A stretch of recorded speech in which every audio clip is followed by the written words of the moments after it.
나의 눈을 열어주소서. 주님, 나의 눈에서 수건이 벗겨지게 하소서. 우리 옆 사람에게 눈이 열리시는 은혜 받으시기 바랍니다.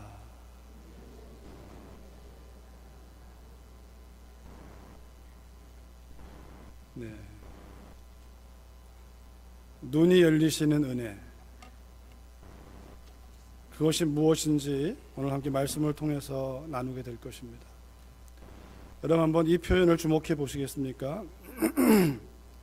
은혜를 받은 사람이 은혜를 누릴 수가 있고, 이렇게 보세요. 이제 은혜를 받은 사람이 은혜를 누릴 수가 있고, 은혜를 누리는 사람이 은혜를 줄 수 있다. 은혜를 받은 사람이 은혜를 누릴 수가 있고, 은혜를 누리는 사람이 은혜를 줄 수 있다. 은혜를 주려면 누려야 되고, 누리려면 받아야 됩니다. 우리가 부모님의 사랑을 내리사랑이라고 얘기합니다. 다시 말하면 위로부터 받았다라는 거예요. 사랑은 위로 올라가는 게 아니라 위에서 내려온다는 거예요. 그러면 올라가면 첫사람 아담에게서 끝나잖아요. 그래서 누가복음 3장은요, 아담 위에 하나님을 소개하는 거예요. 모든 것의 시작은 하나님이십니다. 하나님은 은혜를 주시는 분이세요. 그 은혜를 받은 사람이 은혜를 누릴 수가 있고, 은혜를 누리는 사람만이 은혜를 줄 수가 있어요. 은혜를 주지 못한다는 것은 은혜를 누리지 못한다는 얘기고, 은혜를 못 누리는 이유는 은혜를 받지 않았기 때문에 그렇습니다. 자, 내가 은혜를 받은 사람인지 아닌지 이 말씀 세 구절로 한번 점검을 해보죠. 우리가 마태복음 5장 44절 말씀 같이 읽어볼까요? 시작. 나는 너희에게 이르노니 너희 원수를 사랑하며 너희를 박해하는 자를 위하여 기도하라. 너희를 핍박하는 자를 축복하라. 축복하고 저주하지 말라. 내 원수가 줄이거든 먹이고 목마르거든 마시우라. 내가 은혜를 받은 사람인지 아닌지를 확인할 수 있는 온도계예요. 나는 너에게 이르노니, 예수님 말씀하십니다. 너의 원수를 사랑하며 너한테 악하게 행한 사람, 너를 핍박한 사람, 네 마음에 고통을 준 사람, 너의 원수를 사랑하며 너를 박해하는 자를 위하여 기도하라. 너를 핍박하는 자를 축복하고 저주하지 마라. 내 원수가 줄이거든 먹이고 목마르거든 마시우라. 이 말씀을 보는 순간 마음이 불편하신 분은 은혜를 받지 못한 겁니다. 적어도 하나님이 주시는 은혜를 받지 못한 거예요.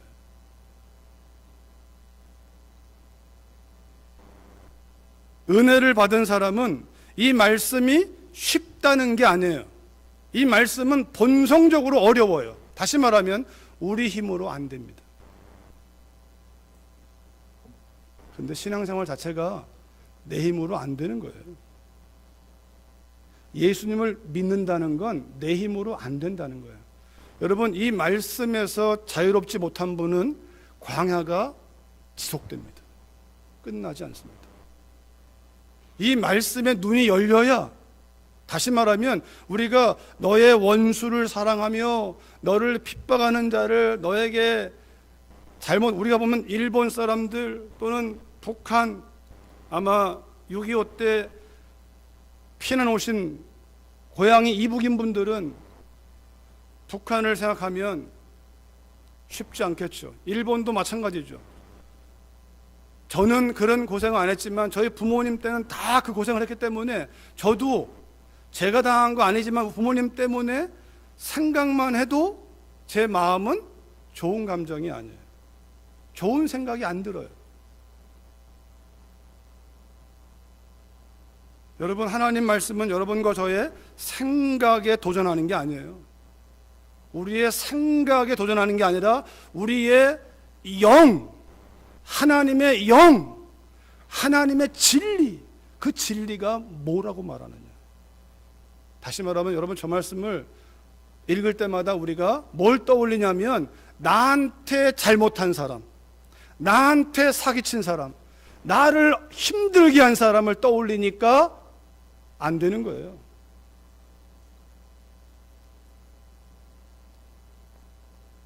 저 말씀을 주님이 왜 말씀하시는지, 여러분, 그 다음 로마서 말씀을 보면,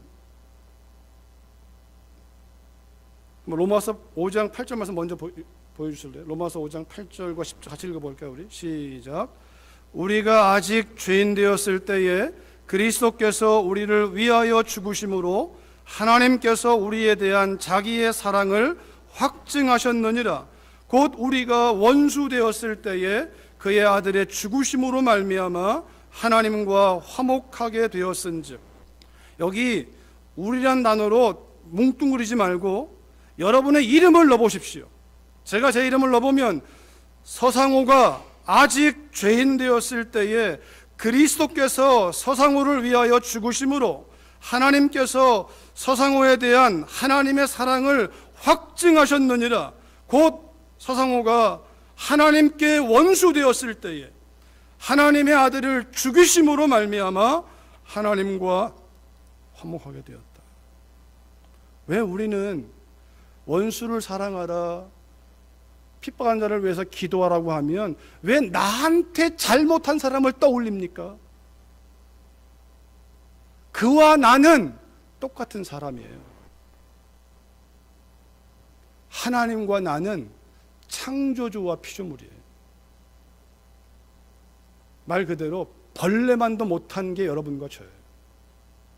하나님께, 우리가 하나님께 회개해서 받은 사랑이 아니라 아직 죄인 되었을 때, 하나님께 원수였을 때, 자기 맘대로 우리는 다 양 같아서 각기 제 길로 각건을 의도적으로 불순종하고 패역하고 하나님 말씀은 몰라서가 아니라 알면서도 죄짓기를 좋아했던 우리, 나,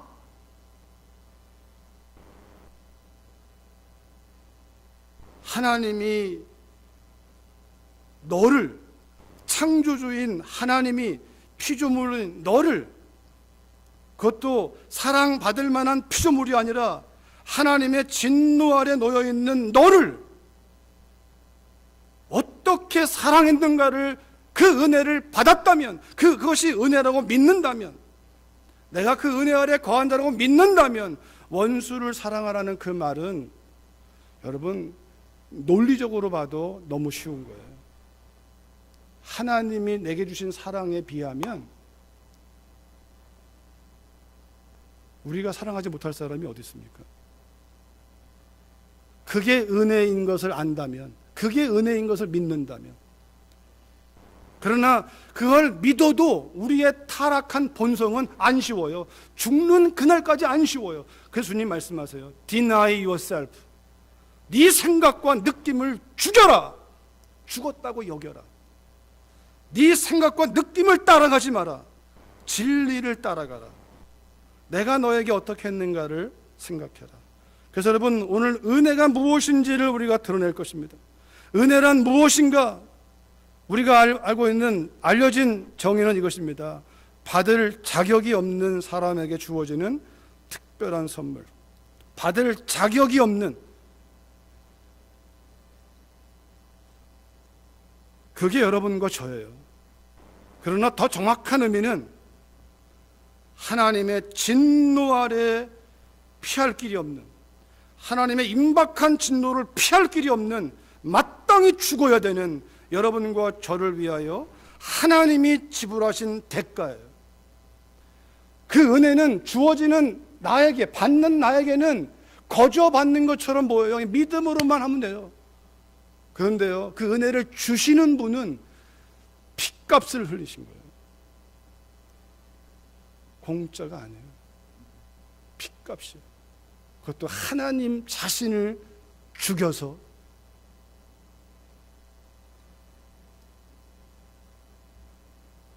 성경은 그걸 은혜라고 얘기해요. 어쩌면 우리가 생각하는 은혜는요, 은혜란 단어는 고상하고 아름다운 단어가 아니라 정말 과격한 단어예요. 하나님의 무차별적인 사랑의 언어예요. 우리의 상상을 뛰어넘는, 하나님이 하나님의 독생자를 죽일 정도로, 여러분, 예수님이 한 번도 거절당한 적이 없어요. 하나님의 뜻 앞에서. 왜냐하면 예수님이 하나님의 뜻을 벗어난 적이 없거든요. 근데 예수님이 딱 한 번 거절당합니다. 거절당하는 고통, 거절해야만 하는 아버지의 고통이 십자가에서 이렇게 나와요. 엘리 엘리 라마 사박다니, 나의 하나님 나의 하나님 어찌하여 나를 버리시나이까. 여러분, 버림받는 고통이 얼마나 큽니까? 아마 여러분 가운데도 버림받은 고통이 있는 분들은 있을 거예요. 남편에게, 아내에게, 부모에게. 근데 오늘 치유되시길 바라요. 우리를 버리지 않는 유일하신 한 분, 하나님의 은혜가 오늘 있다는 사실을 기억하시고 그 모든 이 땅에서의 버림받은 그 거절감을 여러분 끝내시기를 바라요.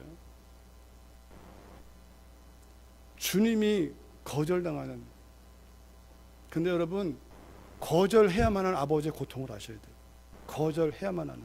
왜냐하면 십자가에 달리신 주님은 여러분과 저와 모든 인류의 저주를 다 끌어안으신, 그걸 끌어안고 죽여야만 하는 하나님 아버지의 마음, 그리고 예수님도 그걸 아셨어요.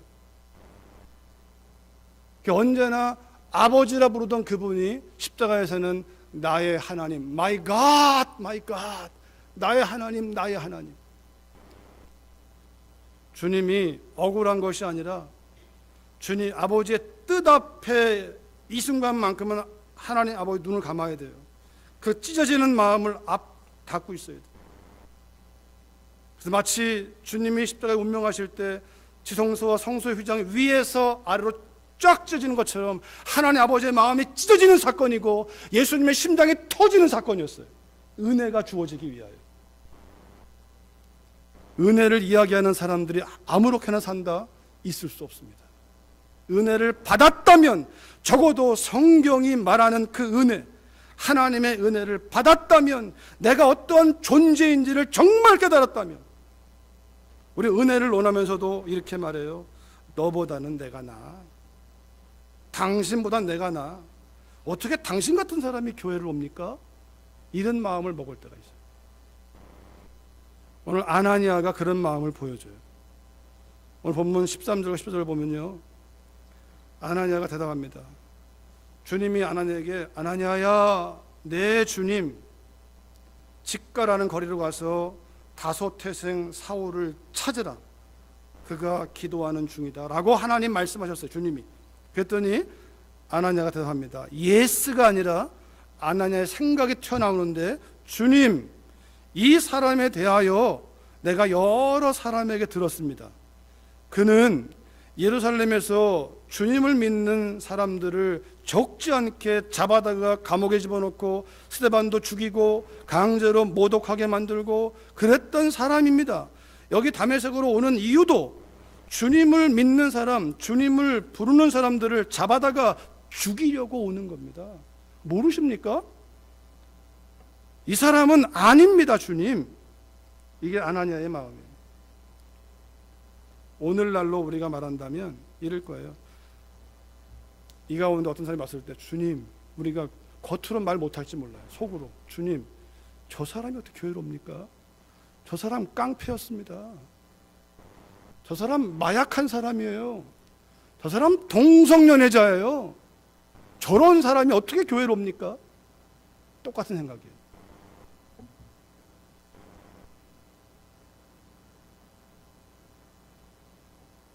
여러분, 동성연애 했던 사람이, 마약했던 사람이, 깡패가 교회에 왔다면 본인 정신이겠습니까? 하나님의 은혜죠. 주님이 아나니아에게 사울을 찾아라고 할 때 주님이 몰라서 찾아가라고 합니까? 주님은 이미 아나니아가 모르는, 아나니아가 말한 사실은 팩트예요, 팩트. 들은 거 다 맞아요. 근데 여러분 아셔야 됩니다. 팩트, 사실이 진리가 아닙니다. 여러분 팩트에 속지 마십시오. 사실은 진리가 아니에요. 지금 대한민국이 난리라고 하잖아요. 정치가 가는 게 다 그렇지만 난리인데 사실에 난리예요. 참 창피하죠. 여러분 그런데요, 그렇다고 해서 대한민국 망하지 않습니다. 하나님이 손을 놔야 망하는 거예요. 팩트가 진리가 아니에요. 우리의 입에서 야 대한민국 망했다 함부로 말하면 안 돼요. 네가 누군데? 하나님께서 놔야만 끝나는 거예요. 대한민국도요. 하나님이 놔버리면 미국도 끝나버리는 것이고, 하나님이 안 놓으시면 악이 비록 성해도 주님은 의인을 찾고 있어요. 하나님만을 바라보는 사람을 찾고 있어요. 아나니아는 그 눈이 아직 안 열린 거예요. 왜냐하면 그가 들었던 그 선입견, 잘못된 그 이야기가 팩트이긴 하지만 주님이 다메섹으로 오는 동안에 사울을 만나신 사건은 모르잖아요. 시간이 지난 것도 아니고. 여러분 그러기에 눈이 떠져야 돼요. 내가 듣고 보는 것이 진리가 아닙니다. 진리는 언제나 팩트입니다. 영원한 팩트인데 우리가 듣고 보는 것이 다 진리 아닙니다. 진리는 영원한 사실이지만 사실은 진리가 아니에요. 진리는 하나님이 보이는 사람이 팩트를 붙잡을 때 그 팩트를 붙잡고 비판하고 정죄하고 분리시키는 건 그 팩트를 잡은 사람의 특징이지만, 하나님을 먼저 잡은 사람들은 팩트를 끌어안고 기도하는 사람이에요. 하나님이 역사의 주관자이니까. 아나니아는 그것을 몰랐기 때문에 이 사람 누군지 모르십니까? 여러분, 사울이요 고린도 교회에 한 편지에서 이렇게 말합니다. 오늘까지 모세의 글을 읽을 때에 수건이 그 마음을 덮어도, 이거 유대인이에요. 유대인들이 모세 오경을 읽을 때에 수건이 마음을 덮고 있다는 거예요. 다시 말해 이 수건은 전통, 유대교의 전통, 탈무드, 미드라시, 전통, 오늘 우리로 말한다면 경험, 체험, 교리, 이런 것들이 이걸 가지고서 성경을 보니까 성경이 탁한 거예요. 이걸 벗기고 말씀을 봐야 되는데 내 안에 한 거풀을 가지고 보니까 이게 위험한 거예요. 그러나 언제든지 주님께로 돌아가면 그 수건이 벗겨지리라. 주님을 알지 못하면 우리는 사울처럼 됩니다. 주님은 영이시니 주님의 영이 계신 곳에는 자유가 있느니라. 우리가 다 수건을 벗은 얼굴로 거울을 보는 것 같이 주의 영광을 보매 그와 같은 형상으로 변화하여 영광에서 영광에 이르니 곧 주의 영으로 말미암음이라. 여러분, 영적으로 눈이 떠지는 게 거듭남이에요. 창세기 3장에 아담과 하와가 죽은 첫 번째 죽음은요, 영적으로 죽어버린 거예요. 그래서 혹자는 그렇게 말해요. 창세기 3장에 너희가 정령 죽으리라 이 말씀을, 선악과를 먹으면 정령 죽으리라 이 말씀은 죽고 죽을 것이다. 영적으로 죽어버릴 것이고 그 다음에는 마음이 죽고 육신 흙으로 끝나버린다. 이 말이 주님이 구원하신 십자가의 사건을 통하여 영이 먼저 사는 거예요. 그걸 구원의 시작이라고 얘기해요. 영이 먼저 살고 그 영이 살았으나, 영이 사는 것이 성령 세례라면 그 살아있는 영을 승리하도록 우리의 마음을 지배하는 것이 성령 충만이에요. 그러니까 성령 세례는 한 번으로 끝나지만 성령 충만은 컨티뉴얼리 가는 거예요.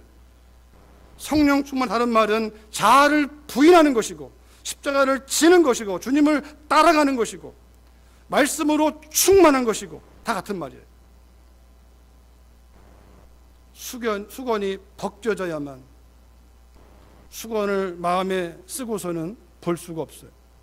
특별히 몇 가지를 본다면, 여러분, 회개라는 단어, 부흥이라고 하는 단어, 개혁이라는 단어를 다시 수건을 벗기면 우리가 회개하면요, 보통 생각하는 게 내가 죄를 찾아서 뉘우치고 반성하고 고치는 어떤 행동을 회개한다고 얘기해요.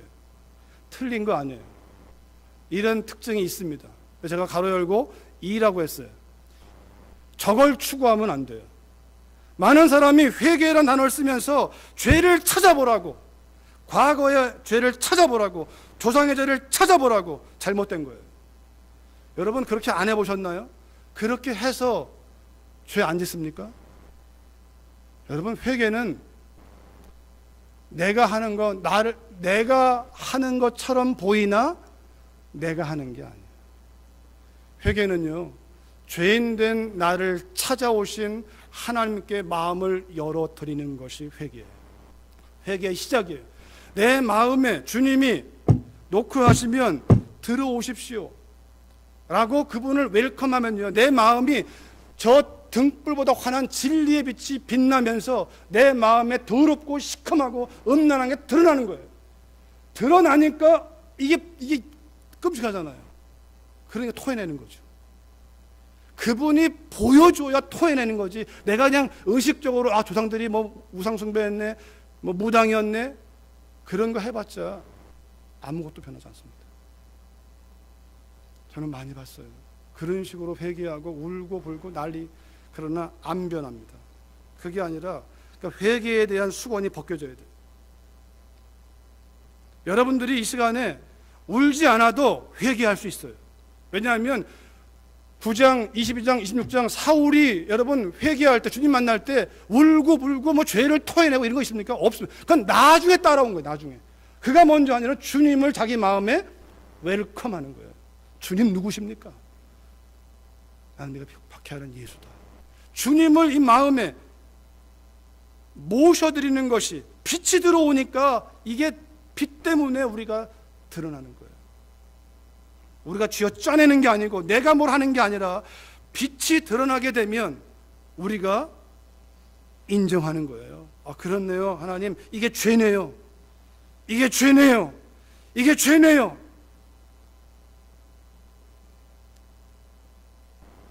인정하는 건 우리가 하는 일이에요. 근데 우리는 타락한 본성은요, 인정하지 않습니다. 합리화해요. 주님, 그래도 제가 저 사람보다는 적게 실수했습니다. 저 사람이 51%, 내가 49%입니다. 우리는 이렇게 하니까 안 되는 거예요. 사람과 비교하는 게 회개가 아니고, 상황과 비교하는 게 회개가 아니라 하나님의 진리 앞에 내 마음을 드러내는 것이 회개입니다. 그 수건이 벗겨져야 돼요. 회개는 내가 죄를 찾는 게 아니라 나에게 오신 하나님께 마음을 열어드리고 하나님께로 가는 거예요. 하나님께로 가는 것이지, 하나님께로 안 가면서 내가 뭐 거짓말도 했네, 뭐도 했네, 아무리 해봤자 또 거짓말하고 또 속이고 또 합니다. 하나님께로 가면 그분 면전에 있으면 그냥 드러나는 거예요. 부흥이란 단어도 수건이 벗겨져야 되는데, 부흥은요, 우리에게 있는 일반적인 생각은 틀린 건 아닙니다. 사람이 늘어나는 것, 조직과 시스템이 좋아지는 것, 틀린 말은 아니에요. 부흥이 일어나면 이런 결과들이 생겨요. 감옥이 사라지기도 하고 술집이 사라지기도 하고. 그런데 그것은 현상이지 본질이 아니에요. 부흥의 본질은, 성경이 말하는 부흥의 본질은, 사울이 다메섹 도상에서 경험한 부흥은 그의 죽었던 영이 다시 살아나는 거예요. 죽었던 영이 살아나는 거예요. 그리고 회복되는 거예요. 영어 단어에도 리바이벌, 다시 사는 걸 말해요. 여러분, 우리가 봤습니다. 우리가 부흥을 사람이 늘어나는 것으로 하면요, 여러분 이미 달라스에 오래 사신 분 압니다. 사람이 막 몇백 명 모였다가 지금은 하나도 없는 교회가 많고, 그건 부흥이 아니에요. 그런 부흥은 부흥이 아니에요. 그건 현상일 뿐이에요. 그러나 진짜 부흥은 한 사람일지라도 다시 영적으로 살아나서 성령을 따라 믿음으로 살아가는 사람이 있으면 그 한 사람 때문에 교회가 사라지는 일은 없어요. 부흥은 그런 거예요. 부흥.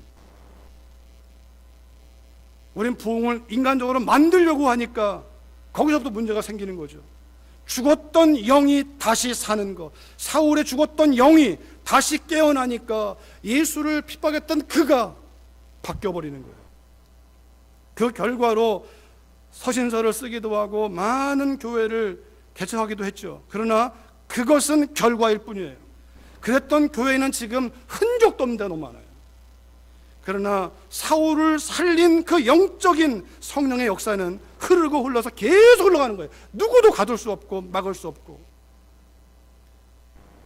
우리가 말하는 부흥에 대한 그런 것들은요, 지금은 교회당이 다 술집으로 팔리고 댄스 교습으로 팔려버리고, 부흥에 대한 수건이 바뀌어야 돼요.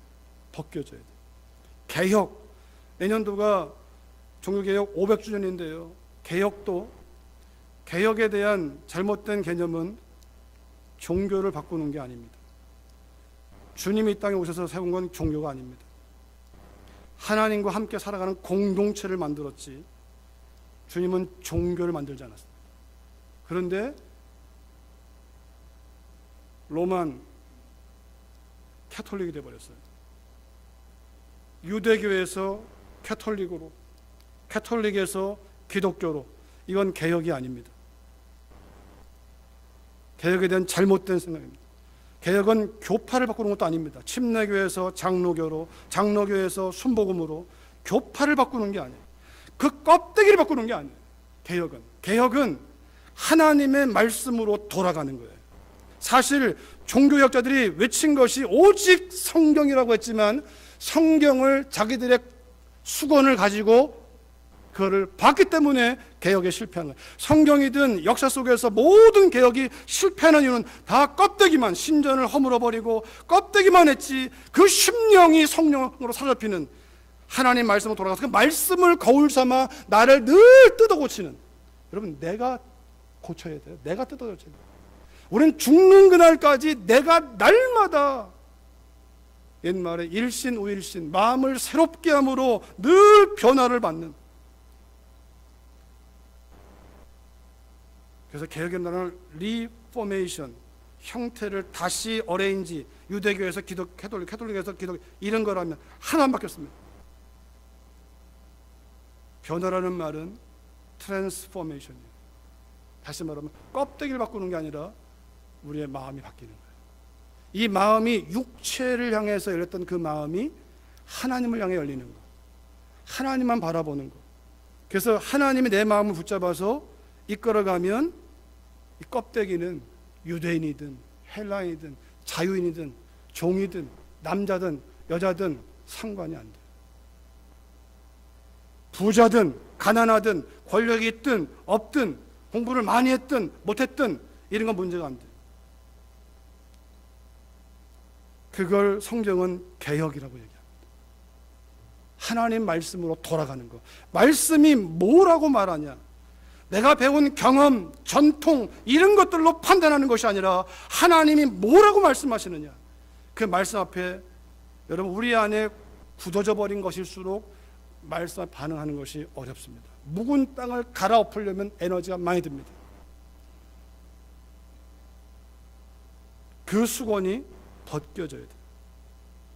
아나니아에게서도 마찬가지예요. 그 수건이 벗겨지는, 주님 이 사람이 누군지 아십니까? 핍박자입니다. 우리를, 주님 믿는 사람을 죽이는 사람입니다. 주님이 가라. 15절과 16절에 보니까요, 하나님의 놀라운 은혜를 보십시오. 아나니아의 말을 들은 주님 말씀하십니다. 가라.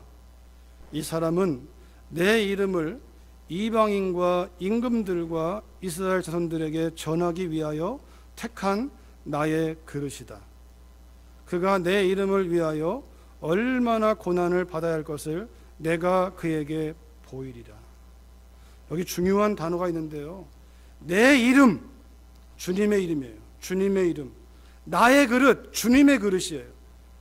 또 내가, 사울이 내 이름을 위하여 얼마나 고난받을 것을 내가, 주님이 사울에게 보일 것이다. 한마디로 하면 내가 할 거야. 네가 하는 거 아니야. 내가 할 거야. 그가 합당치 않다고 내가 할 거야. 그가 부족하다고 내가 할 거야. 그의 과거가 더럽다고 내가 바꿀 것이다. 내가 할 것이다. 네가 하는 거 아니다. 아나니야, 네가 보기에 합당하니까 합당하고 네가 보기에 합당치 않으면 합당치 않고 그런 거 아니다. 내가 할 것이다.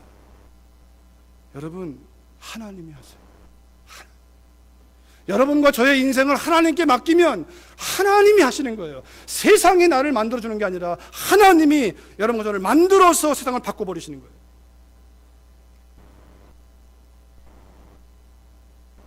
아나니아가 사울에 대해서 들려온 이야기를 듣고 얘기했을 때 하나님은 가, 내가 할 거야.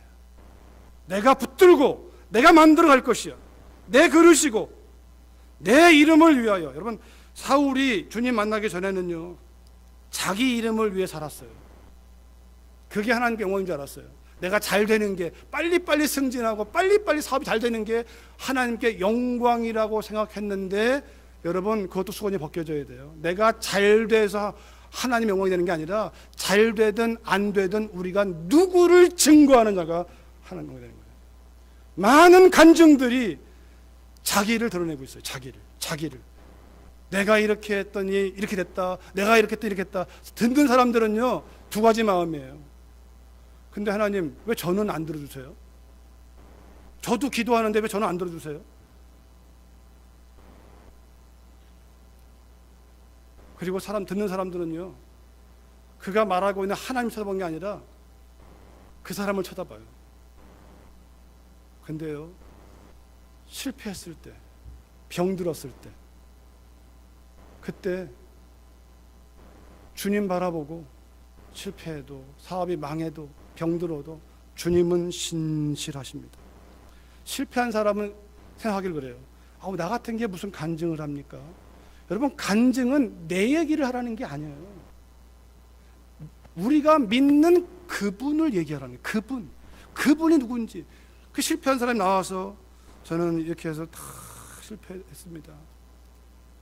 그런데도 주님이 제 마음 가운데 평강을 주시고 소망을 주시고, 그 주님을 마치 세상으로 보면 아무것도 아닌 것 같으나 주님을 바라보는 그것이 그냥 가식이 아니라 주님을 향한 그 고백이 있을 때, 사람들은 뭡니까? 듣는 사람들은 뭐예요? 내 삶이 초라하기 때문에 나를 쳐다보지 않습니다. 그런데 내가 말하는 그 주님께로만 갈 수 있어요. 우리의 수건이 바뀌어야 돼요. 우리가 사업이 망해서 하나님 안 쓴다고요? 병들어서 안 쓴다고요? 진리가 어디 그렇게 말합니까? 성경이 그렇게 말한 적 있습니까? 사람들에게 버림받았다고 해서 하나님 안 쓰십니까? 그건 세상이죠.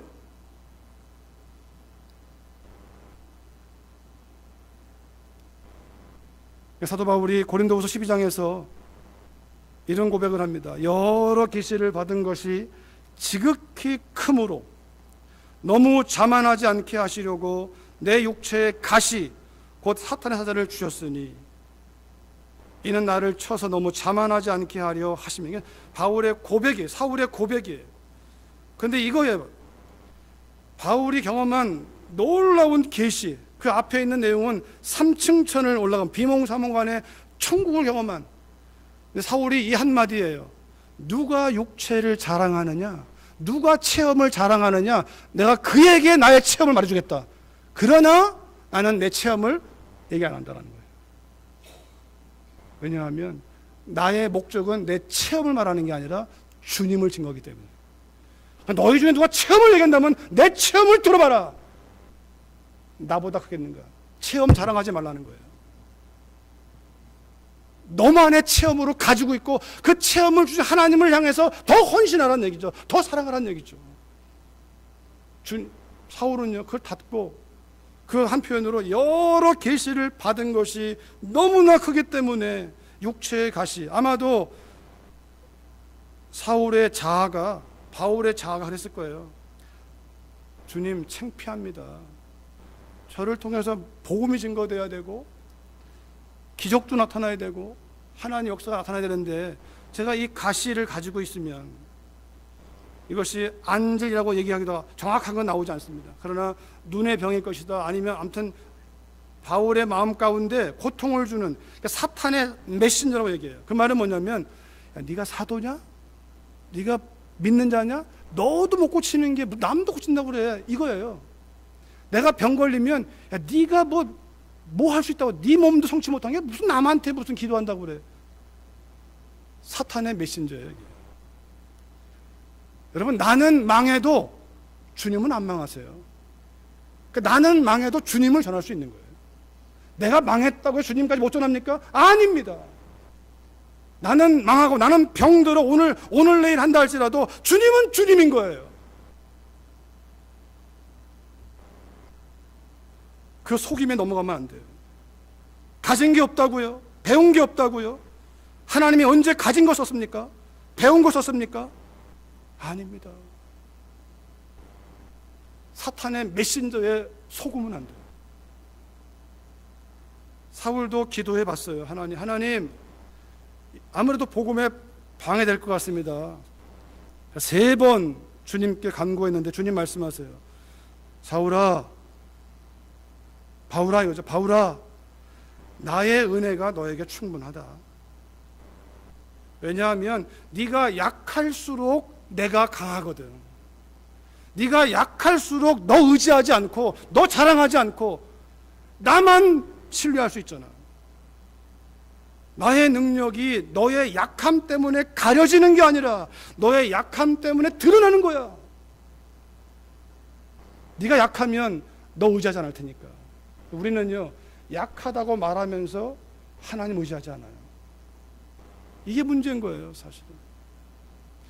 여러분, 우리가 하나님 한 번만 도와주시면 하나님을 섬기는 게 아니고, 하나님이 하나님 되실 때 은혜가 그분의 충분하심을, 내 은혜가 내게 족하다는 이 말씀, 하나님은 우리의 약함 때문에 어떠한 태산 같은 문제도 하나님을 가로막을 수 없어요. 지금 내 눈에 보이고 들리는 것이 부족해 보이고 아닌 것 같아 보이고 안 될 것처럼 보일지라도 하나님을 향한 믿음의 눈이 떠져 있으면 하나님이 하시는 거예요.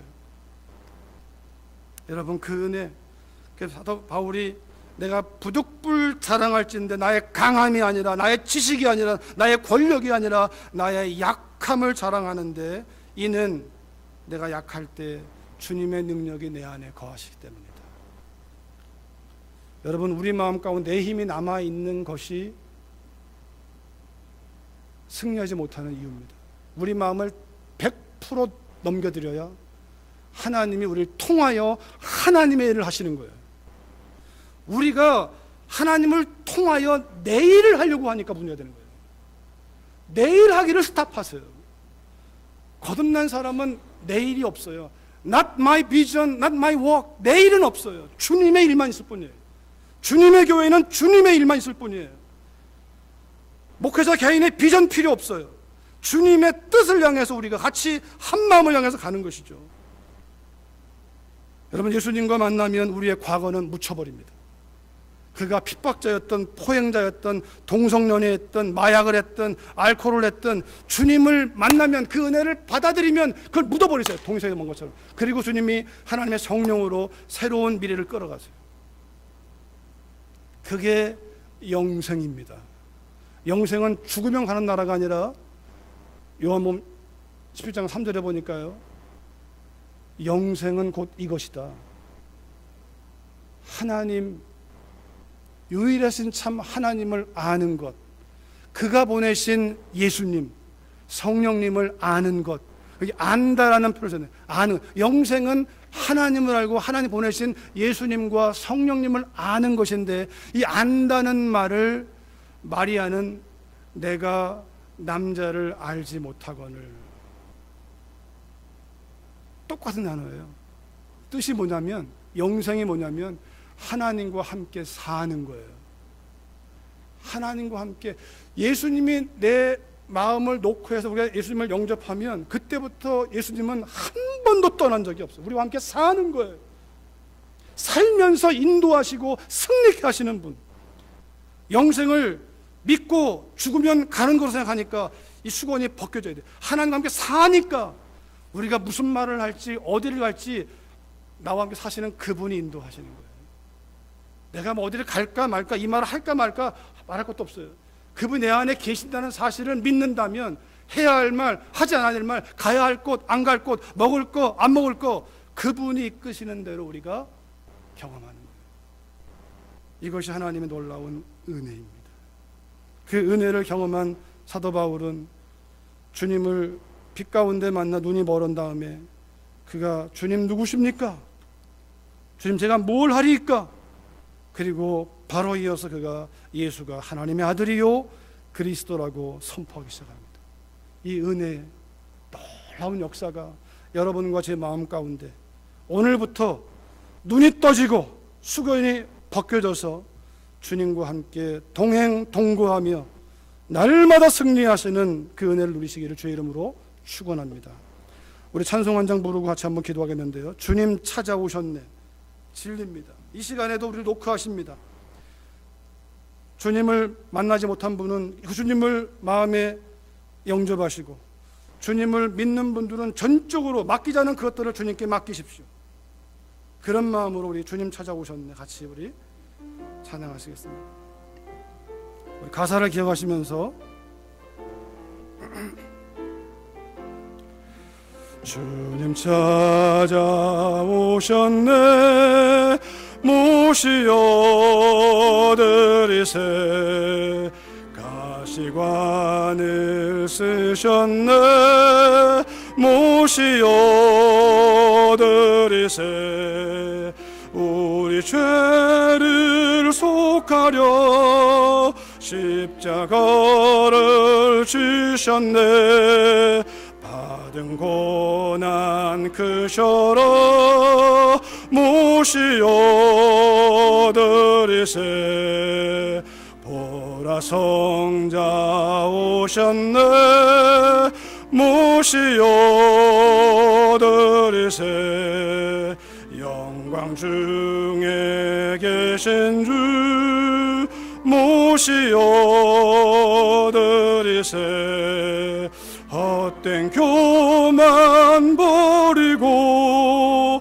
우리 구주 모시어 영원 복락 노래세 모시어 드리세 겸손한 자 찾도다 모시어 드리세 하늘에서 부르네 모시어 드리세 좋은 자리 드리고 주실 은혜 구하세 하늘나라 세우세 모시어 주여 내가 믿으니 주여 내가 믿으니 오소서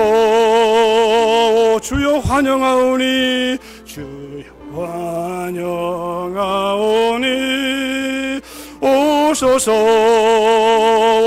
생명길로 이끄사 생길로 이끄사 슬픔 외로하시고 진리 알게 하소서 오소서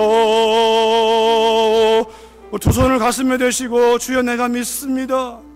우리 1, 2분 기도하실 때 짧지만 간절하게 주님 내 마음에 들어오셔서 내 마음의 주인 되어달라고, 이미 주님의 내 마음에 있음을 믿는 분들은 주님 나의 모든 삶을 주장해달라고, 내가 이것을 맡기지 못해서 염려하고 근심하고 두려워했는데 이거 주님께 맡기며 나가겠습니다. 주님 말씀해 주시옵소서. 같이 우리 기도하시겠습니다. 살아계신 아버지 하나님, 그렇습니다. 주님 찾아오셔서 저희를 아버지 노크해 주시고 아버지 영적으로 거듭나 하나님의 자녀로 하나님을 아빠 아버지라 부르며 살게 하시는 하나님의 은혜를 찬양합니다. 경배합니다. 주여 나의 삶 전체를 주님 앞에 맡겨버립니다. 아버 내 마음에 들어오는 모든 것들, 자녀들을 주여 저의 가정과 아버지 사역과 모든 진로를 주님께 맡겨버립니다. 아버지 이 시간 이 말씀을 우리 각 사람이 하나님 앞에 그 마음을 내어드리고 주님의 주인 되심을 고백하는 그 고백 위에 우리와 함께 동행 동거하시며 내주하시며 이끌어가시고 승리케 하시는 마귀의 괴계를 대적하게 하시고 아버지 진리 말씀 승리케 하시는 그 은혜가 성령 하나님의 인도하심 아래 누려지고 경험되어지고 흘러갈 수 있도록 성령님 도와주시기를 기도하고 소망합니다. 성령 하나님, 함께 나누어진 이 말씀이 그 마음판에 들려지고 찾아오신 주님을 웰컴하며 주님의 주권 앞에 그 마음을 드린 한 심령 이제 그들을 통하여 나타내시옵소서. 하나님의 위대하심을 나타내 주시옵소서. 하나님의 살아계심을 나타내 주시옵소서. 우리에게 예수님이 전부라고 하는 고백이 우리의 삶을 통해 증거되게 하옵소서. 예수님의 이름으로 기도했습니다. 아멘.